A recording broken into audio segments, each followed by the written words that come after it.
What is up everyone, and welcome to Season 5 of My Team Career Mode. We are kicking things off here today at the Bahrain Grand Prix for the very first round of my 5th season as the team principal and lead driver of Jaguar Racing. Now, for those of you who have not tuned in to any of the series so far, this is a great place to start because we are starting brand new and fresh from the beginning of a brand new 23 race season. And yeah, to give you some sort of background quickly on what's come before, we had 3 seasons of developing the car, and then in the 4th season I narrowly missed out on winning the World Championship. It came down to the final race and Lando Norris ended up clinching it. He's currently driving for Mercedes, and I'm sure that he will be pushing us all the way once again here in Season 5. But I have a new teammate now. For those of you who have been watching before, you may remember, obviously, my teammate last season was Kevin Magnussen, and I've decided that I don't think it would be wise to progress with him any further. He wasn't getting the results that I wanted from him, and so we've signed Jack Doohan to our team instead. I will be going shortly over all of the driver changes, although you will find very quickly when we have a look, it's not very exciting. So Jack Doohan drives for us now. Kevin Magnussen has replaced him at McLaren, and then apart from that, all of the teams have the exact same driver lineup that they had in the previous season. So yeah, you may see some people who are in teams that you don't expect if you are brand new to the series, but generally speaking, there have been no significant driver changes between Season 4 and Season 5. So, the aims for this season, it's very, very simple, as they asked me to choose one of the Ferrari drivers as my rival. I've decided to go for Carlos Sainz because I think that he might do slightly better than Leclerc, and I want to beat the strongest driver on the team. Yeah, the aim for this season is simple. I want to get revenge. I want to win the Drivers' Championship this time because we narrowly missed out on it last season.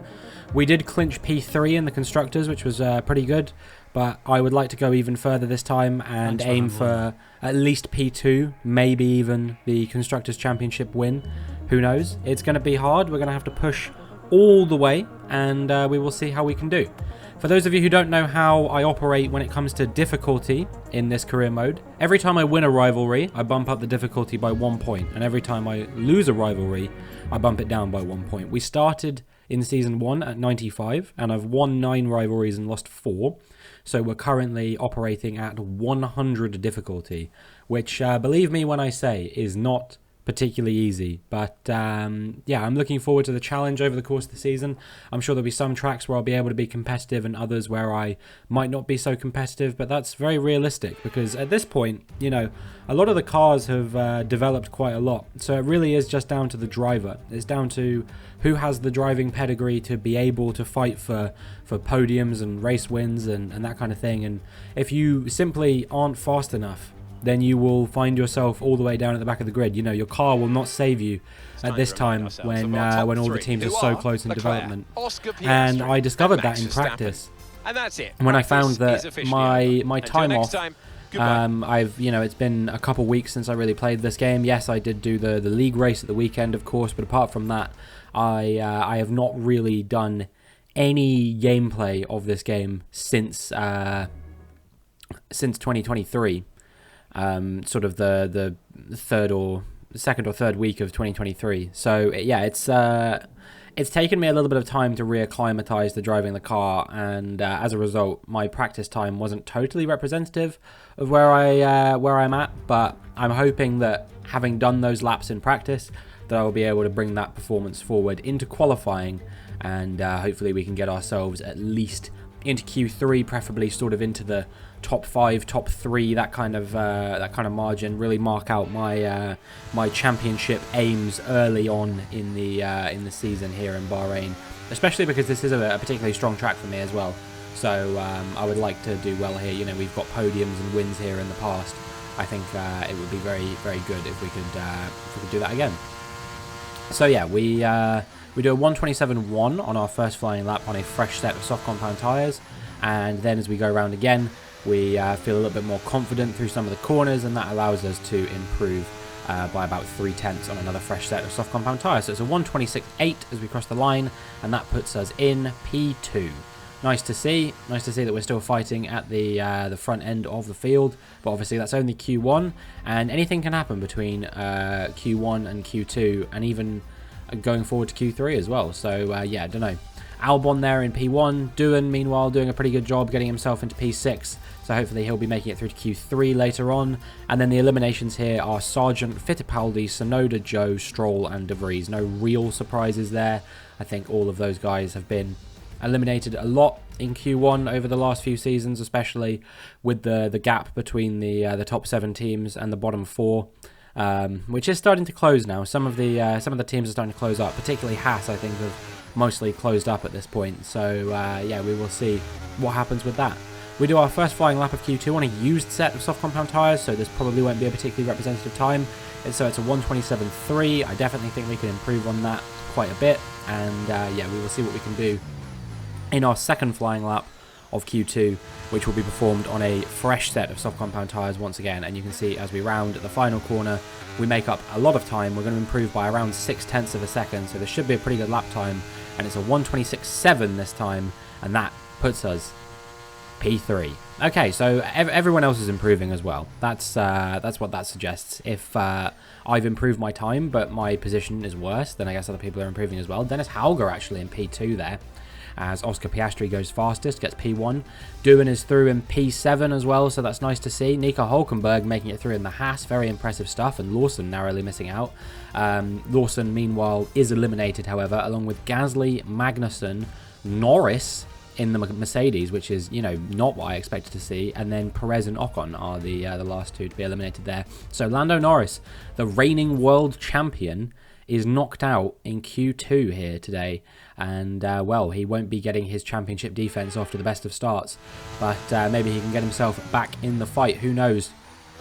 The Drivers' Championship has only ever been won by Mercedes in this series. In seasons 1 and 2, it was won by George Russell, who drove for Mercedes at the time.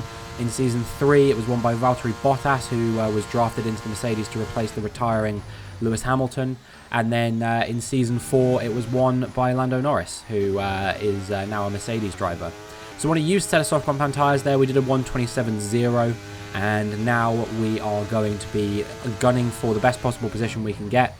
On a fresh set of soft compound tyres, we've improved by quite a bit. It's going to be just under 0.5 of a second worth of improvement here, I think. So it's going to be a pretty good lap time. It's a 1:26.5, and where does that put us?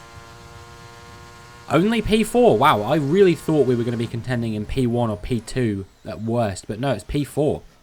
With qualifying finished, it's time to remind ourselves of our top 3. Oscar Piastri, Verstappen, and Jack Doohan. Goodbye for now then, but we are really just getting started. Make sure you join us again for Lights Out tomorrow.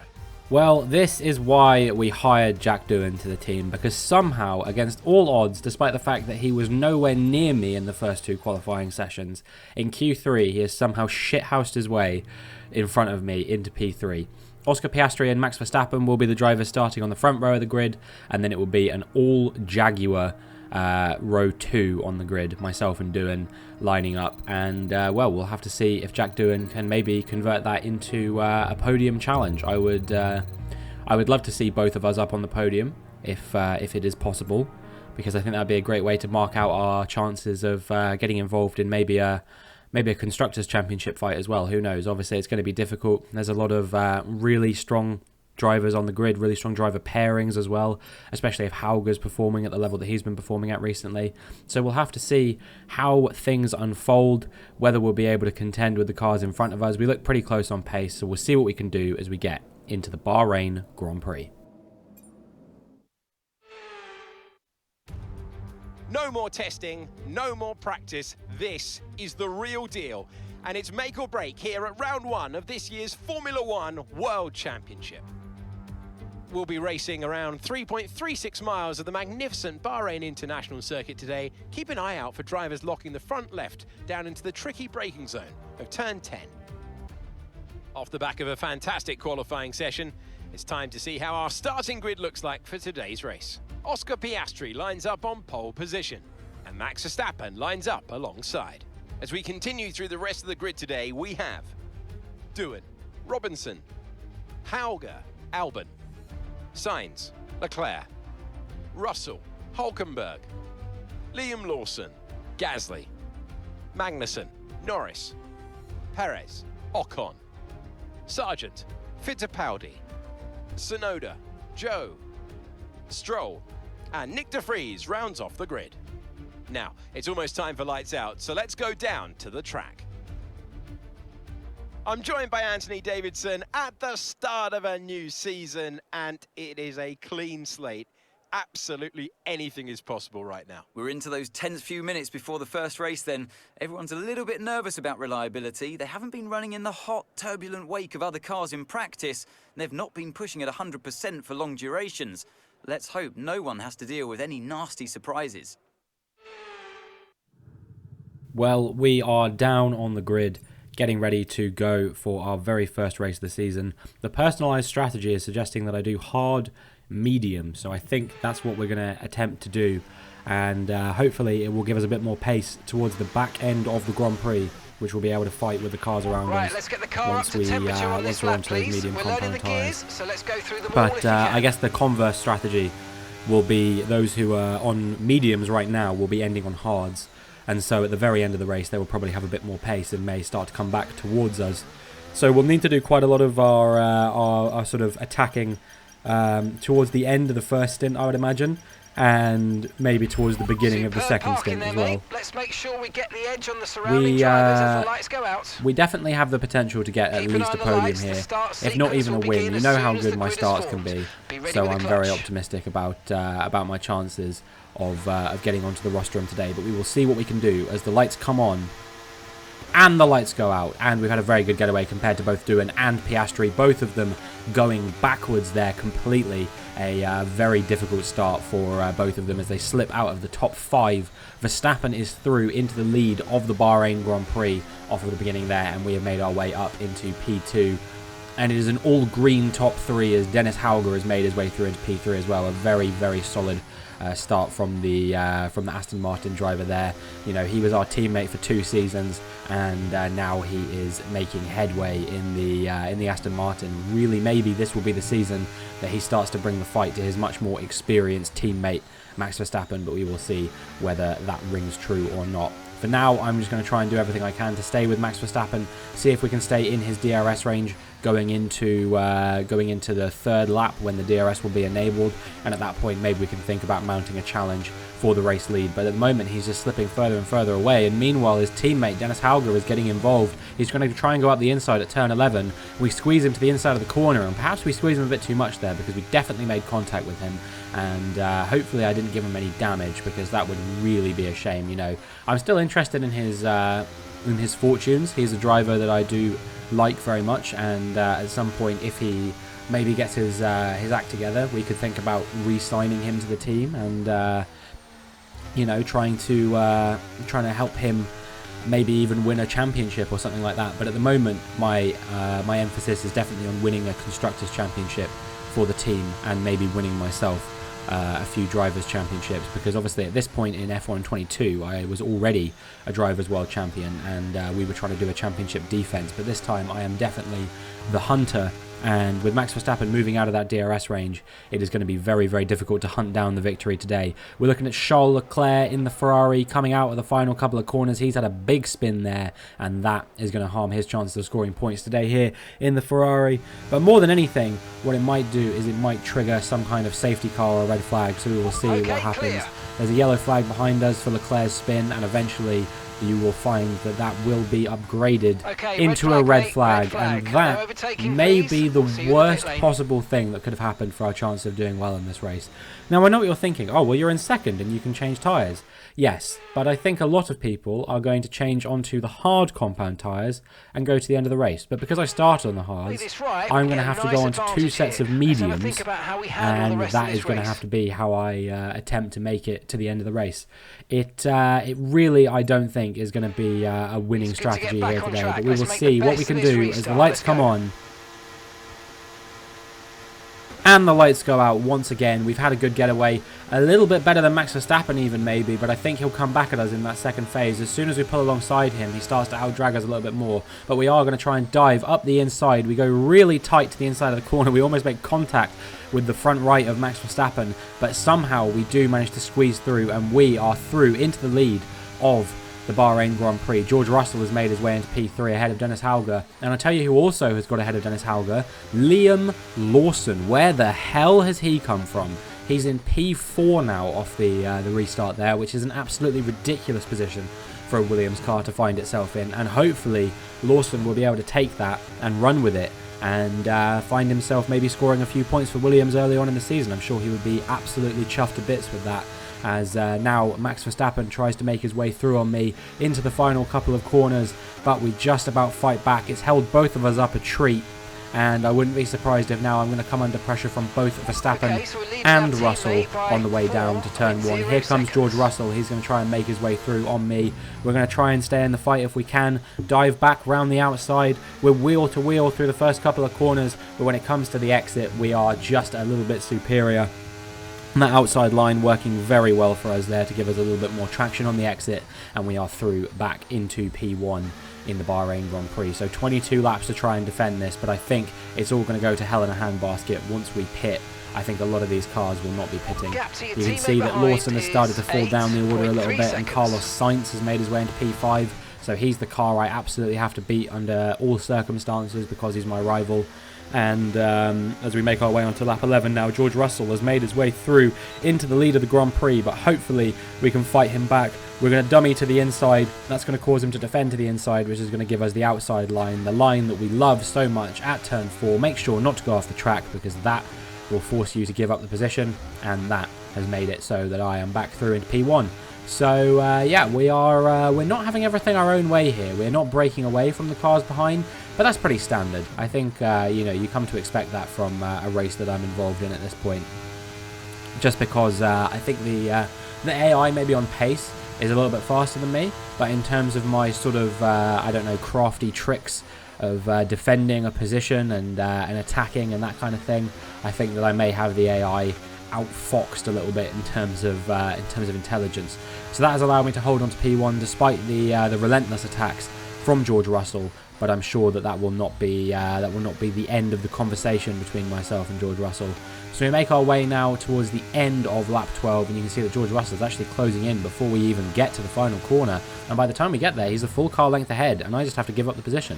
But what is this going to mean? Of course, it's going to mean that I'm going to get the DRS here along the pit straight, which means that I should be able to get him straight back. Especially with the slipstream. Again, we're going to dummy to the inside. He's going to defend to the inside. But look at how fast he is in a straight line compared to me. We're going to try and get slightly in the fight round the outside. It was just enough. My front right tyre to his rear left tyre was just close enough that it kind of spooked him a little bit. Made him feel like he had to give me a little bit of room around the outside there. And that was enough. That was enough for me to make myself get back into P1 on lap 13 of the Bahrain Grand Prix. And this is exactly what I mean. I feel like I have a very deep understanding of how the AI reacts to your driving. They will give you space if they detect that you are sort of alongside them. Even in a very limited capacity, you're alongside them. And that's enough. Here comes George Russell once again, mounting a bit of an attack, but this time I'm going to try and fight back as Logan Sargent retires from the Grand Prix. We'll see what happened with him in just a moment. But yeah, we do fight back against George Russell this time. Don't let him overtake us, because I was pretty sure he was going to get the DRS that time. So I had to, you know, I had to take a little bit of, I don't know, clever manoeuvres to make sure that I maintained P1, because I was a bit worried he would overtake me there with the DRS if I let him through. This is Logan Sargent in that Haas. And yeah, like I said, he is retiring from the Grand Prix. Decides to give Fittipaldi the shock of his life as he comes back onto the track after being off the track. Not really sure what he was doing that for. Very dangerous driving from Logan Sargent. But in any case, with this mechanical failure, he has become the first retirement of the 2027 Formula 1 season, because canonically, that is where we are at this point. So, lap 15, we're getting ready to come in for a pit stop in the not too distant future, and here comes George Russell once again up the inside, but we're going to try and fight him back round the outside. He has to give us the space. This time it's not quite as clear cut, but the exit that I get from that corner for being on the outside is so superior to the exit that he gets on the inside, that it's just an absolute joke how much faster we are once we get to turn 4. And especially when I had the DRS, it was just not a contest at all. Now we are disappointingly looking at Liam Lawson.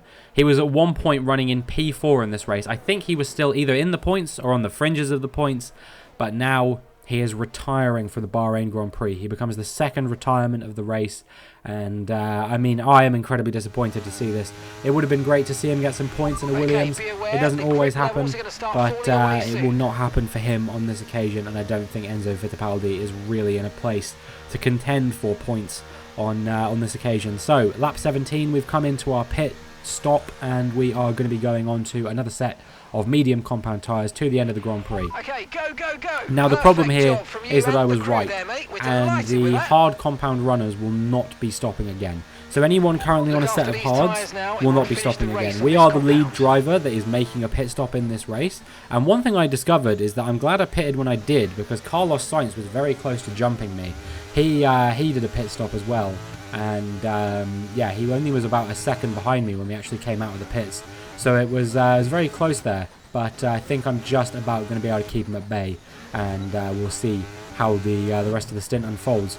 We were talking about Enzo Fittipaldi earlier, and here he is. He is the last of the drivers not to make a pit stop, who I still need to overtake.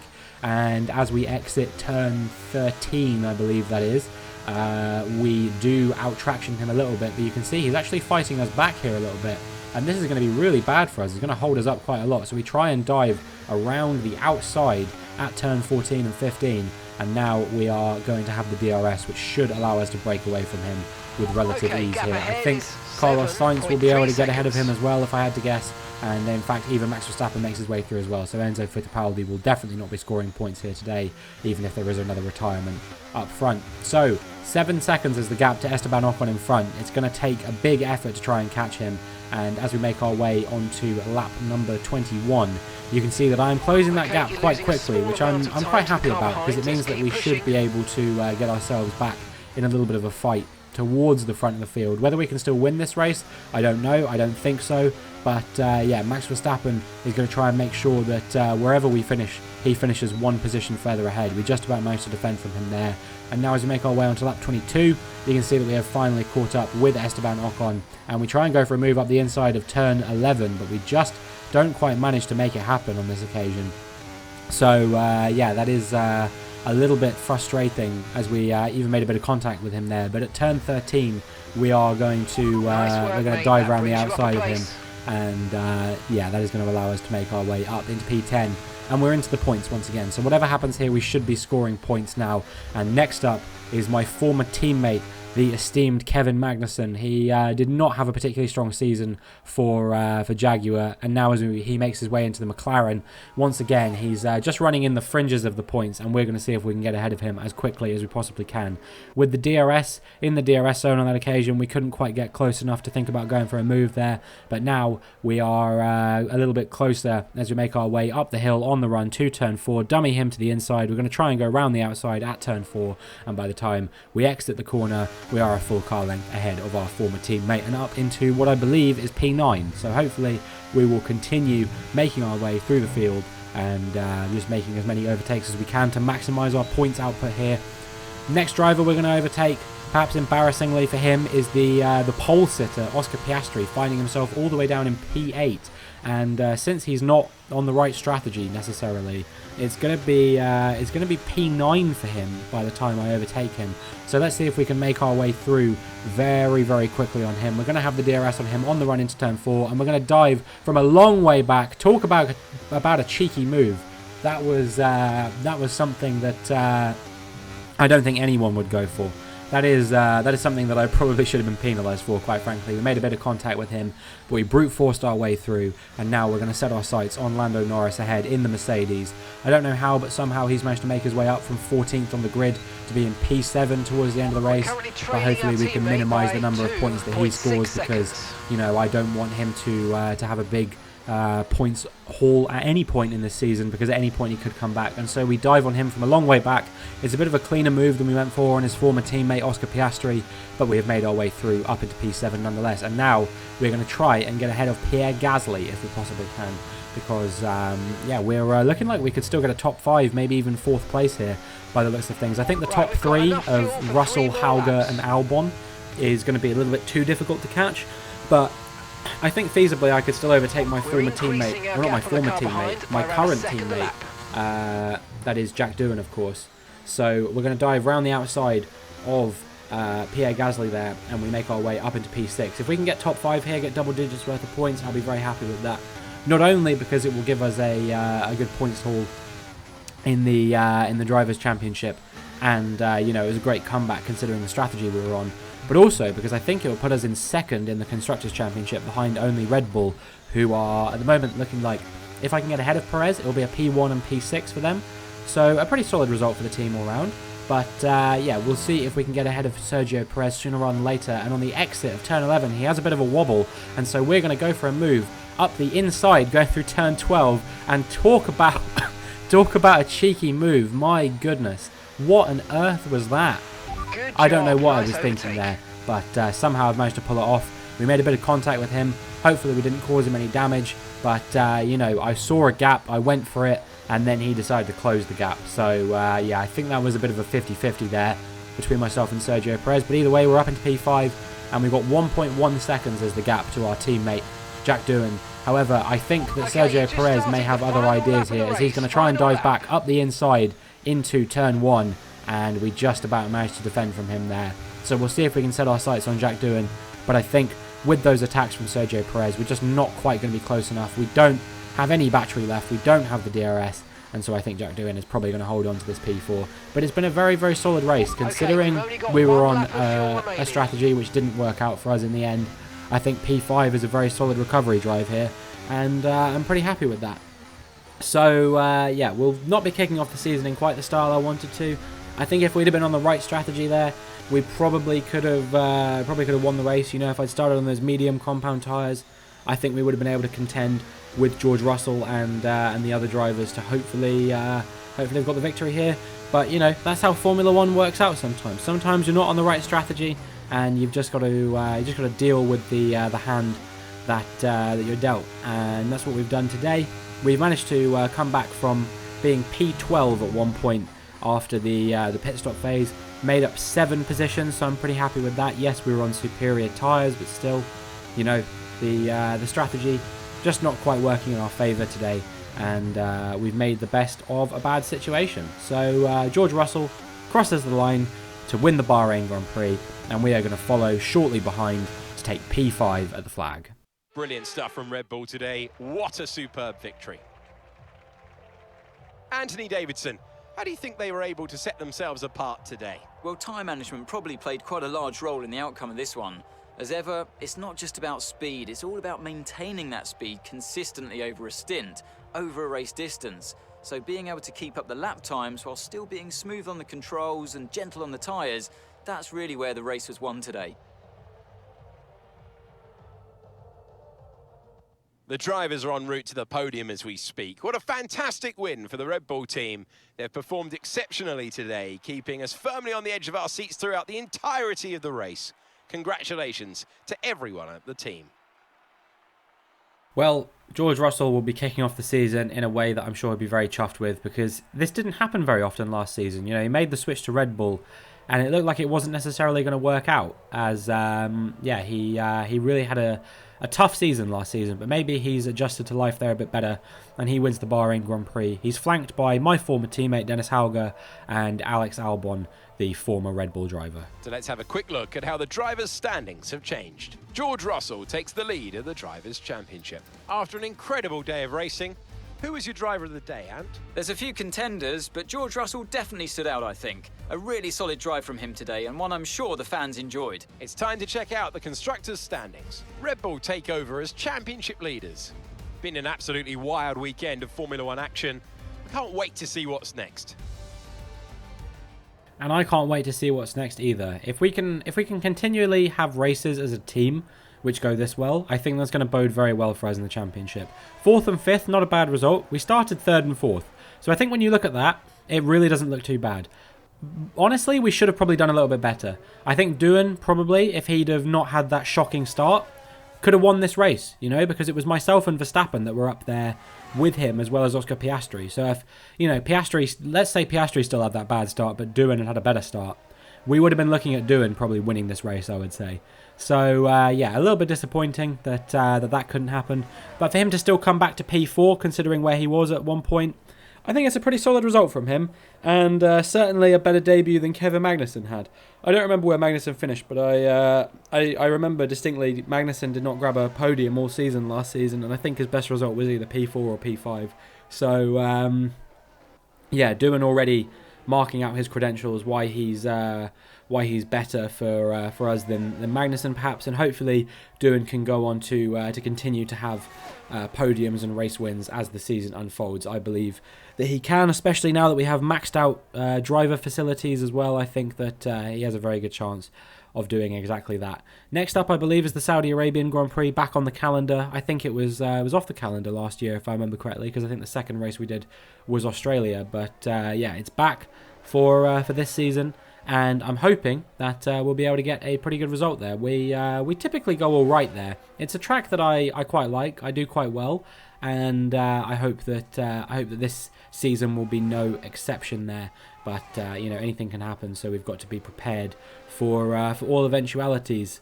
Yeah, I don't really have too much more to say about this race than that. Like I said, the strategy just didn't really work in our favour, and that happens. That's Formula 1. That's life. We made the best of a bad situation. We came back to score 10 points. We're second in the Constructors' Championship at the moment, so I'm pretty happy about that. And hopefully over the course of the season, we can just continue making our way up the Drivers' Championship order, and hopefully even making our way into P1 in the Constructors' Championship order as well. Because that is really the aim of My Team Career Mode, in my opinion, is to win the Constructors' Championship. Because, you know, I know that the Drivers' Championship is obviously the sort of prestigious one that most people care about, but when you're starting your own team, I feel like that's the time when you really, really want to be winning the Constructors' Championship. That's got to be the primary goal there. So if we can do the double this season, then I'll be very happy with that. But it's a long season ahead of us. We've still got 22 more races to go, and anything could feasibly happen over the course of those 22 races. So I guess you'll just have to tune in over the next few weeks to see how the season unfolds, and we will see what kind of performance myself and my brand new teammate Jack Doohan can put in.